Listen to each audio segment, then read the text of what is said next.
is Margaret Ann Windsor, and I wanted to finish the tape that I was just on there.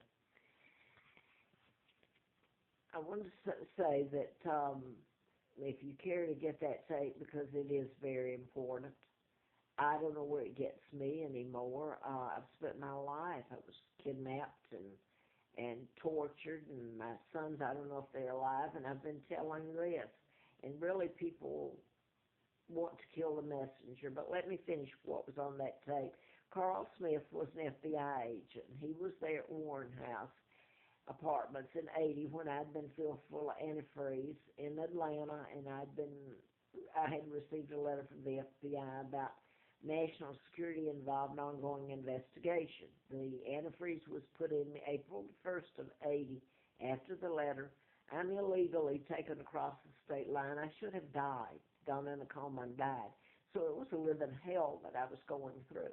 I passed a background check, worked for the district attorney, Fred Simpson, and I'm getting into mind control, which is what I wrote about in the medical malpractice book, that obviously didn't get published because what was done to me after I got the letter from the FBI and all this. I thought it was because of the book I'd written.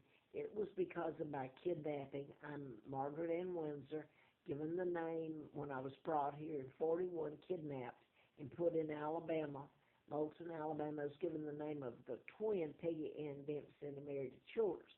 Both twins, Carl and Peggy, had been murdered by their mother, Lina. In this pigsty family, after I had been in a political campaign, and in '85, one of them that lived in Carlisle, Kentucky, Annie was her name, Carter, would have been an aunt. And I grew up thinking she was my aunt to the twins. She confessed all this, that her sister Lina had killed the twins, and they were sworn to secrecy by their mother because Lina would have faced the death penalty. Now, I assume I was brought in at Cortland Air Base, flown in. I don't know how I was brought there, and that's how, because they lived in a pigsty in Lawrence County out from Moulton. Now I'm going back to Carl Smith at Warren House, and I hope I haven't lost you there.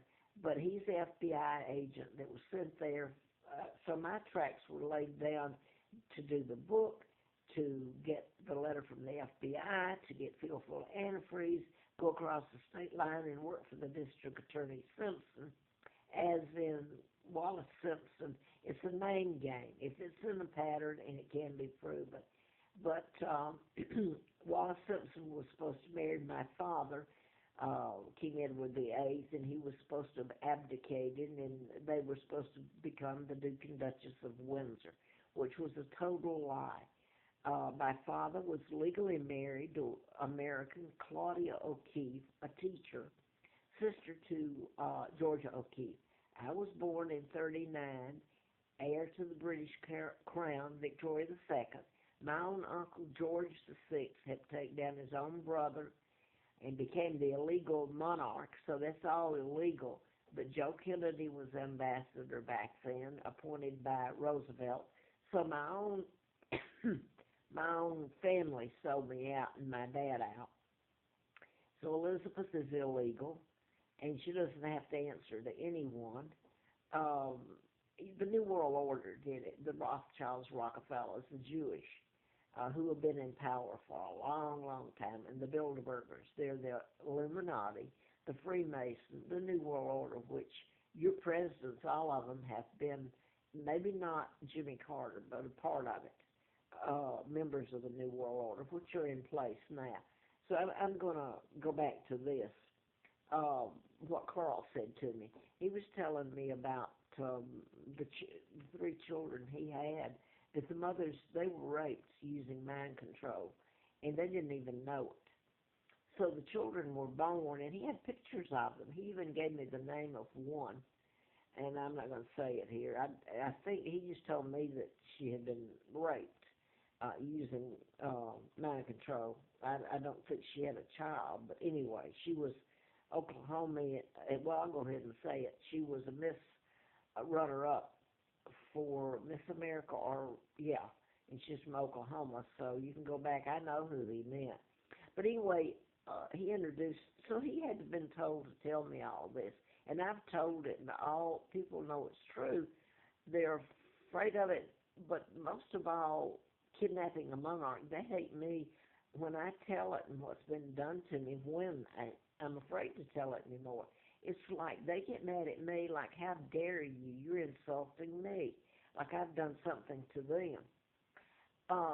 So back to Carl Smith. While I was there, if you go back to the other tape, you'll see what I'm picking up on. You can program a person to have a heart attack, to die, to leave a will, their behavior, their decision making. So Carl, this is toward the end of, I'm living at Warren House and working for the District Attorney Simpson. And he's been put over there at Warren House ahead of me because my tracks are laid down. He'd been there 5 years. Now, he married a woman from Athens College, a teacher, real cute, pretty woman. And he brought her and introduced her to me, and he said, tell her who I really am. And I said, well, he's really the FBI agent. And she laughed. She thought it was funny. She didn't believe it. So her husband, by the way, had a heart attack. So, I mean, they're using a weapon, mind control, to knock off pay. I like this woman. She looks pretty good. Her husband has a lot of money. I'll just program him to have a heart attack and her to marry me. And you think this is funny? It's really happened. It's really going on. And if I was told just this part, how widespread is it? And here's what I wanted to read from Prepared. I usually don't, but look, I've done 2 tapes now. And I don't know if it's getting anywhere. People, I don't know. I wanted to read this. Mind control is not a mental health issue. Mind control is a weapon used just as a knife or a gun, etc. Or driving your car, told to drive your car into the river and drown, or take down a plane, a pilot programmed to take down a plane. It's invisible, and mind control subjects, or better said, that victims of mind control are subjected to jail sentences or death row due to mind control and behavior modification.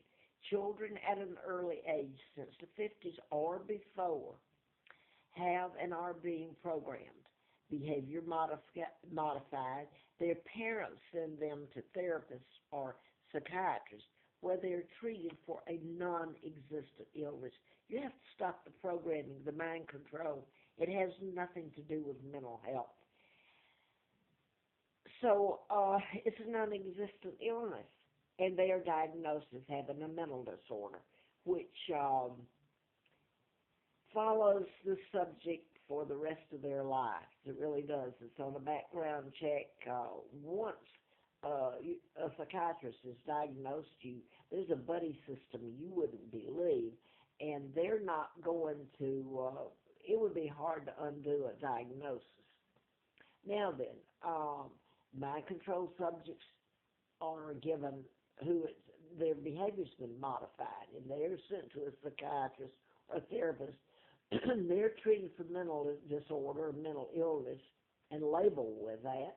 And they're given mind-altering drugs, which has nothing. How would you like to have the flu? And I've said this, and go to a doctor and be treated for mental illness and given psychotic drugs. And, well, the drug company likes it, the therapists like it, the mental health workers and the psychiatrists, etc., like it. They're getting money. Oh, and they can, by the way, let me throw this one in, because I know this one very well. You can send your child, think you're doing the right thing when the person doesn't know that their behavior has been modified and they're a mind control subject.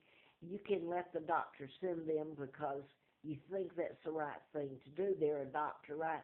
This depends on if you've got the insurance, by the way. They can send your child away to a plush Peachford, by the way, which has become part of this whole mess that I can't even get on this tape. And for 2 years, till the insurance is up, he's in a psychiatric hospital, and he was programmed. Now, how